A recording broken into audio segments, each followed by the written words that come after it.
Olá, alunos, tudo bem? Eu sou a professora Roberta, sou professora de História e hoje eu vou falar um pouquinho com vocês sobre racismo, aproveitando a temática da semana 2, que a gente já tratou aí na atividade anterior, né? Porque a gente insiste ainda em falar tantas vezes dessa palavrinha, né, do racismo. Ah, mas no Brasil não existe racismo assim, do jeito que as pessoas falam. Ah, isso é tudo mimimi, esse negócio, né? Isso não é assim, não. Eu tenho um tanto de amigo preto, né? Não é assim, né? Racismo, nossa, eu não sou racista. Então, as pessoas ainda falam esse tipo de coisa, né? Que infelizmente acaba mostrando que a atitude das pessoas é de não mudança, né? Justamente por quê? Porque pensam que brincadeiras que ofendem as pessoas, né? Como, por exemplo, uma brincadeira que aconteceu naquele programa de grande alcance, né? Que é o Big Brother, e que gerou uma série de protestos, né? Eu vou mostrar aqui para vocês rapidamente. Gerou esse protesto aqui, respeita o nosso cabelo, né? Esse rapaz aqui é um dos participantes, ele é um professor, ele se chama João, né? E ele tem um Black Power, né? Que é o cabelo aí, esse cabelo crespo, armado, né? Que na verdade esse cabelo não tem nada a ver com a questão do o outro falava, nossa, mas eu não tenho cabelo liso, tal. Não é questão de textura. O cabelo esse cabelo Black Power, ele é mais um símbolo de resistência do que, na verdade, eu vou deixar crescer porque é assim e tal. Não, ele é mais um símbolo de resistência, justamente devido à questão do preconceito que as pessoas sofrem, né? Com a questão do cabelo, né? Do tipo de cabelo, da cor de pele. Enfim, a população preta e parda indígena, ela sofre muito preconceito racial, né? Ou sofre racismo, apesar da palavra racismo vir do termo raça, né? Etimologicamente falando. Na verdade, a gente sabe que a raça é uma só, é a raça humana. O que nos difere externamente são características que definem as etnias, as diferentes etnias, tá certo? Então, mas como acabou sendo empregado, né, o racismo para definir que uma raça, entre aspas, se sente superior à outra para usar, né, disso e ofender, né, de diversas formas, seja na forma de piada, seja ofensa real, né, seja ofensa aquela violenta, né? Então, tudo isso é empregado para definir essas práticas que se chamam racismo, certo? E aí o outro que acabou ofendendo esse rapaz aqui se justificou falando, nossa, mas meu pai tinha o cabelo assim e tal, eu não tive a intenção. Realmente, né? A gente até acredita que ele não teve a intenção. Mas para uma pessoa chegar nesse ponto, né, de se sentir ofendida, né, ele chorou bastante, ele ficou muito emocionado, né, o João, de recordar tudo que ele viveu na vida dele. Eu estava assistindo o programa na hora, eu fiquei muito emocionada porque eu sofri esse tipo de coisa também com relação ao meu cabelo, né, que depois eu vou contar um pouquinho para vocês. Então, uma outra participante também falou assim, olha, pode até ser que você não tenha tido a intenção, mas a gente está cansado disso. A gente está em pleno século XXI e hoje as pessoas têm que ter conhecimento para saber que esse tipo de coisa ofende, né? São piadas de mau gosto. E aonde o outro que pensa que não é racista, fala, ah, mas isso é mimimi, é bobagem, eu a vida inteira fui chamado, eu sou negro e fui chamado de cabelo ruim, balaio de besouro, isso nunca me afetou, né? Pode não ter afetado ele, mas afeta muita gente. Afeta, machuca e não é mimimi não. Quando o outro sente a dor, isso não é mimimi, não é bobagem, não é desculpa. As pessoas têm que aprender a não utilizar das características físicas do outro, que seja a gordura, que seja o tipo de cabelo, que seja o tom de pele, né? Que seja a orientação sexual da pessoa. Eu estou indo por outros caminhos aqui, mas para poder explicar para vocês que a gente não pode se utilizar da característica física do outro, um cabelo grande assim, black power, né, para falar mal, né? Uma pessoa que é gorda, para chamar ela de baleia, por exemplo, né? O outro que tem a orientação sexual diferente é o viadinho, o bichinha. A gente não pode se utilizar mais desse tipo de coisa para fazer piadinha, porque isso não cabe mais no nosso século, que é o século XXI. A gente tem conhecimento e a gente precisa combater isso, porque senão isso nunca será mudado, né? Eu vou voltar na página que eu estava, do racismo. Bom, só falando para vocês e puxando o gancho aqui do João, eu também senti muito a dor dele, porque isso eu recordei o que eu vivenciei, né? Eu nasci com a pele mais clara, um pouco, né? Mas meu cabelo é crespo, eu aliso meu cabelo. Meu cabelo, se eu deixar ele crescer, natural dele, ele vai ficar armado, quase que igual ao do João, com cachos, né? Ele é crespo, o meu cabelo. A textura dele é uma textura de cabelo crespo, certo? Então, por que você não deixa, dona Roberta? Justamente porque isso me machucava tanto quando eu era mais nova, que quando eu estava na adolescência, que eu estudava, eu tinha tantos apelidos, era Capitão Caverna, era Palha de Aço, né? Era Bombril, era Cabelo de Esfregão. Então, isso me machucava tanto, né, que eu acabei optando por alisar o meu cabelo para ver se eles me deixavam em paz. Eu sofria isso dentro da minha casa, que eu tinha uma irmã e ela tinha o cabelo de textura mais lisa, né?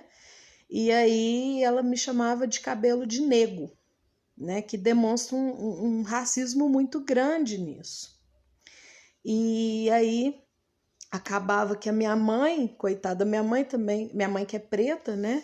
E ela não sabia como lidar com aquilo, porque isso há 30 anos, 35 anos, né? Eu criança, e a gente não tinha o conhecimento que a gente tem hoje, as redes sociais, os canais que nos ensinam que o racismo estrutural, os termos que se utiliza também podem ser considerados racistas, que machucam as pessoas, né? E a minha mãe, coitada, ela não tinha esse conhecimento, falava, ah, tadinha da Roberta, nasceu tão branquinha, mas o cabelo dela é ruim, né? Ela falava assim, mandava a minha outra irmã parar de falar isso, né? Para de falar isso com a menina, ela já tem o cabelo ruim e você ainda fica falando isso. A minha mãe falava isso. E desculpa eu estar rindo, mas acabava piorando a situação. Aí eu ficava me perguntando, gente, que maldade que o meu cabelo fez para ele ser ruim? Por que que a outra irmã minha tem cabelo dela, minha mãe fala que o cabelo dela é bom e o meu é ruim? Então quer dizer que o meu cabelo é malvado, né? Eu ficava pensando isso, eu com a minha cabeça de criança. E acabei crescendo assim, não aceitando o meu cabelo. Já tentei passar por transição capilar 2 vezes, não consigo.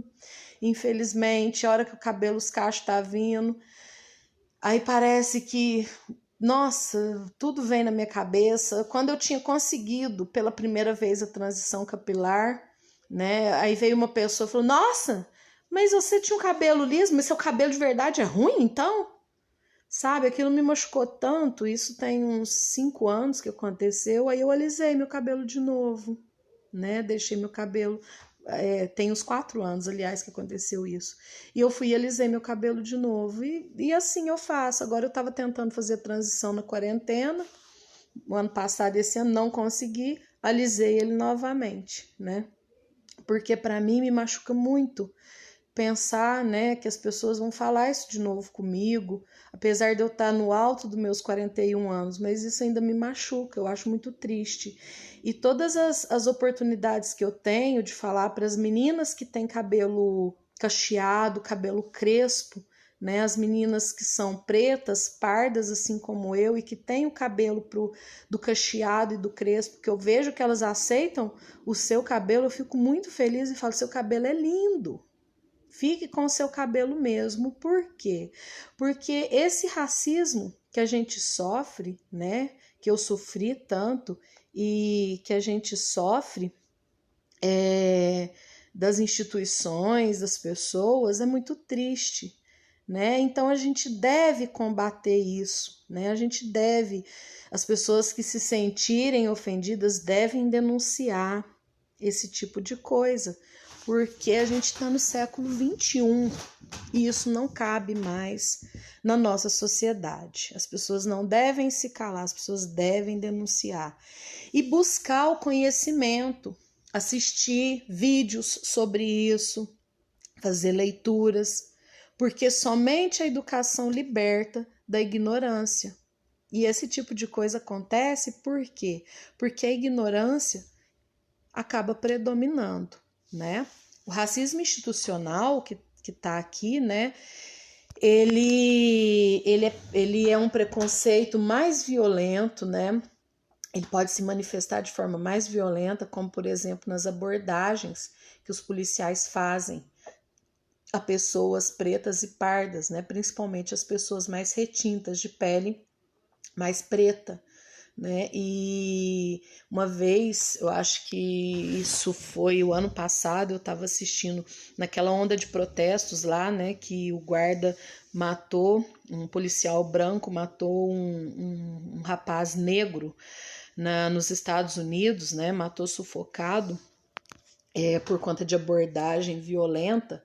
E eu estava assistindo uns vídeos de mães, né, de meninos pretos, mães pretas, e elas falavam o seguinte: eu sempre falo para o meu filho, não olhe no olho do policial, abra a sua mochila, não corra, não se assuste se eles te abordarem, ande com seus documentos, fale sim senhor para eles, porque qualquer deslize que você tiver é motivo para que ele te prenda, te bata ou até mesmo te mate.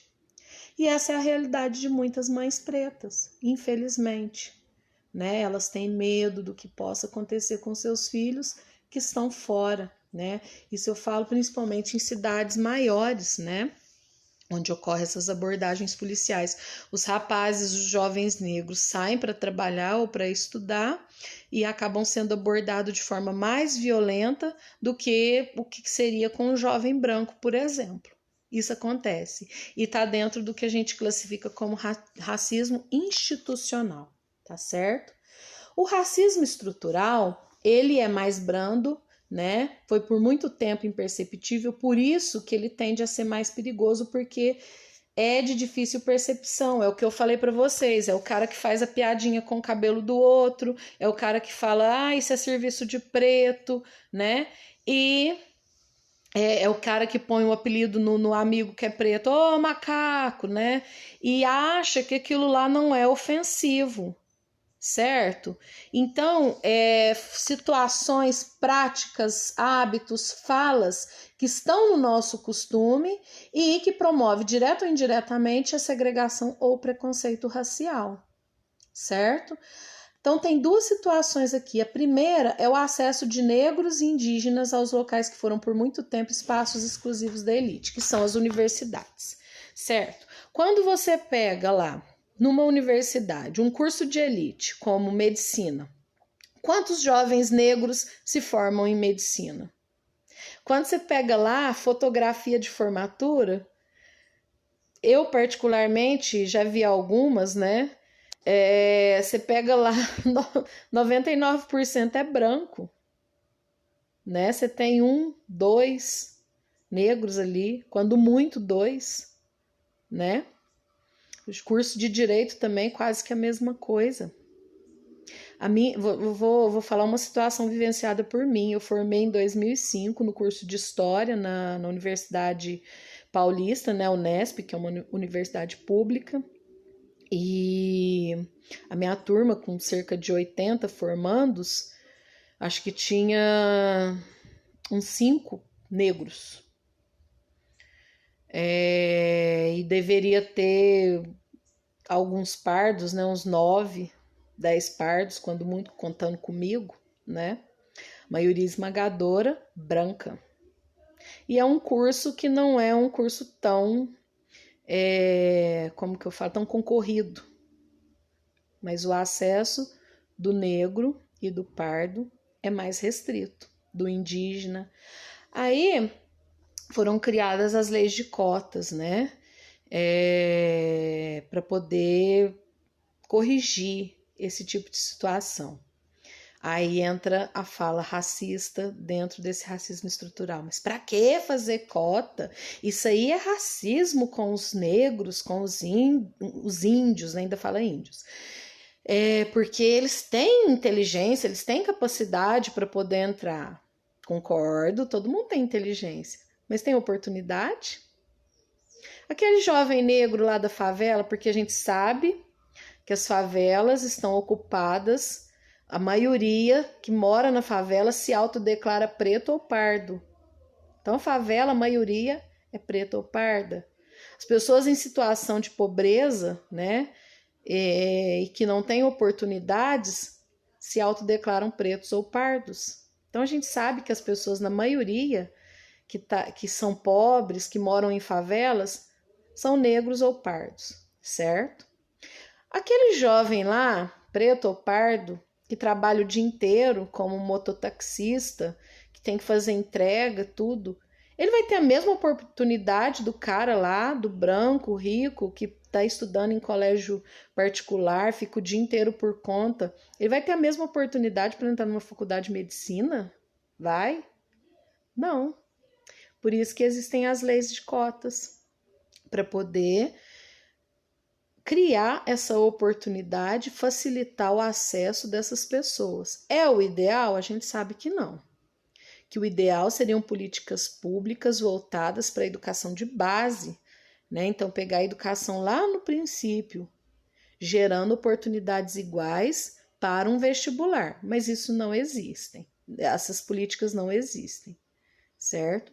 Então, criam-se maneiras de ter um acesso, né, mais facilitado, e as pessoas acabam não concordando e falando que isso que é racismo. Não, não é. O racismo é quando você pensa que todo mundo tem a mesma oportunidade. Não tem. Então as pessoas precisam perceber que as oportunidades são desiguais, certo? Por isso que isso é criado, né? Que esse tipo de coisa é criado, como essas leis das cotas. Outra situação, né? São falas e hábitos pejorativos incorporados no nosso cotidiano que tendem a reforçar o racismo estrutural, promovem a exclusão e o preconceito mesmo que indiretamente. Expressões racistas como a palavra denegrir, né? Nossa, mas fulano vai denegrir a minha imagem. Você sabe o que significa denegrir? Tornar negro. Ué, tornar negra a sua imagem quer dizer que se a sua imagem ficar negra, vai ficar ruim? Nossa, a situação tá preta. Quando as coisas estão ruins, né? Nossa, gente, mas isso aí é serviço de preto para falar que um serviço é mal feito. Vocês estão vendo como essas expressões são racistas, né? Outra coisa também que acontece quando a gente fala as piadas que eu acabei de falar para vocês, né? Fazem piadas vexatórias, degradantes ou criminosas, ou quando desconfiamos da índole de alguém por conta da cor de pele, né? Você olha para alguém e fala, fulano aí não presta, mas só porque a pessoa é negra, só porque a pessoa tem a pele de um tom mais retinto, É isso? Isso é certo desconfiar, né? Falar pessoa de cor. Uai, peraí, gente, eu tenho cor também. O branco tem cor também. Quando vocês associam, que é uma coisa assim que tá tão incorporada na nossa prática, fala, me empresta seu lápis cor de pele. E esse lápis cor de pele é aquele rosa salmão. Cor de pele de quem é branco, né? Mas e quem é pardo? É bege. E quem é preto? É o lápis marrom, é o lápis mais escuro, né? Marrom mais escuro. Então, nós temos diversos lápis cor de pele, né? A gente tem que ter em mente que esse tipo de fala também, me empresta o lápis cor de pele, para se referir ao rosa salmão, não tá certo. Então, vocês estão vendo que... Nossa, dona Roberta, mas que mimimi. Não, não é mimimi, gente. É um conhecimento que a gente deve utilizar no nosso dia a dia para acabar com esse tipo de fala preconceituosa, racista, né? Outra coisa também que está dentro do racismo estrutural e é muito praticado, mesmo sem intenção ofensiva, é a adoção de eufemismo. Eufemismo é uma expressão para amenizar, né, uma situação. Ao se referir a negros ou pretos como moreno, pessoa de cor, não, é um moreno, não, uma pessoa de cor. Pera, isso que eu acabei de falar. Eu sou parda e tenho cor. Meu pai, que era branco, também tem cor.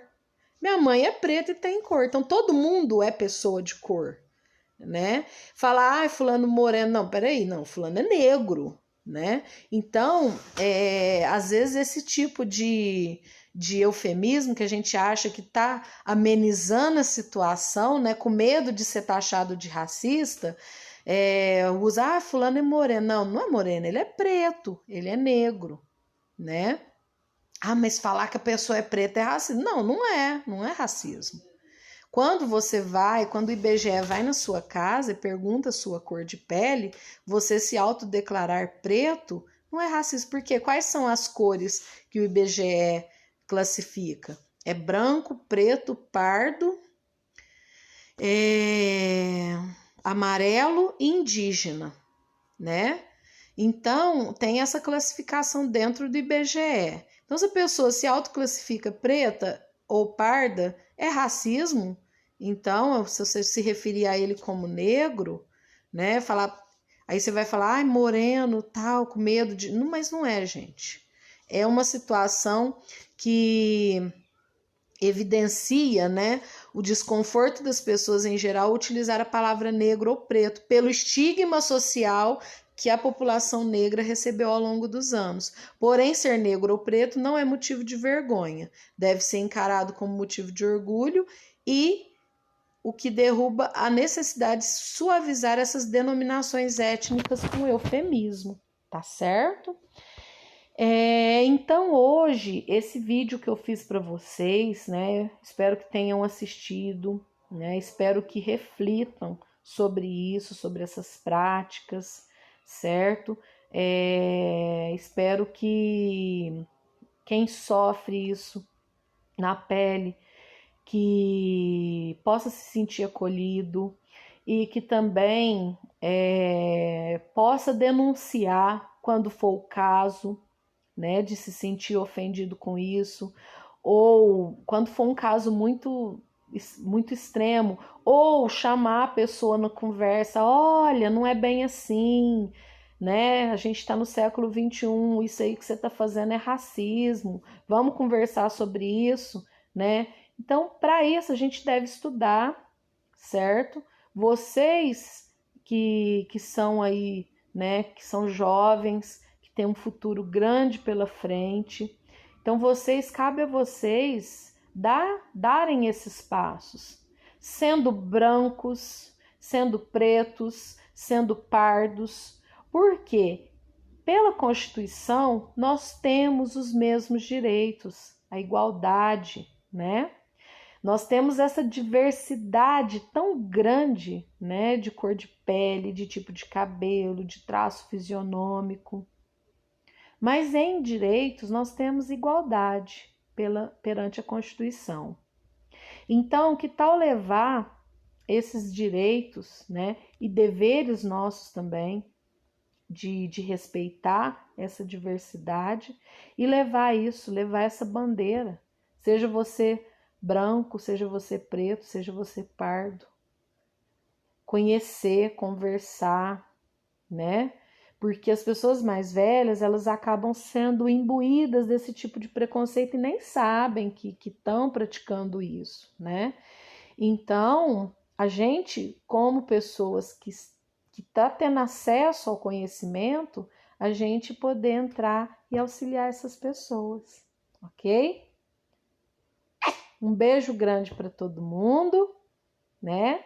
E espero que vocês, a partir desse vídeo, procurem saber mais, conhecer mais, para a gente poder junto acabar com esse racismo que parece que é imperceptível, mas que está tão enraizado na nossa sociedade, ok?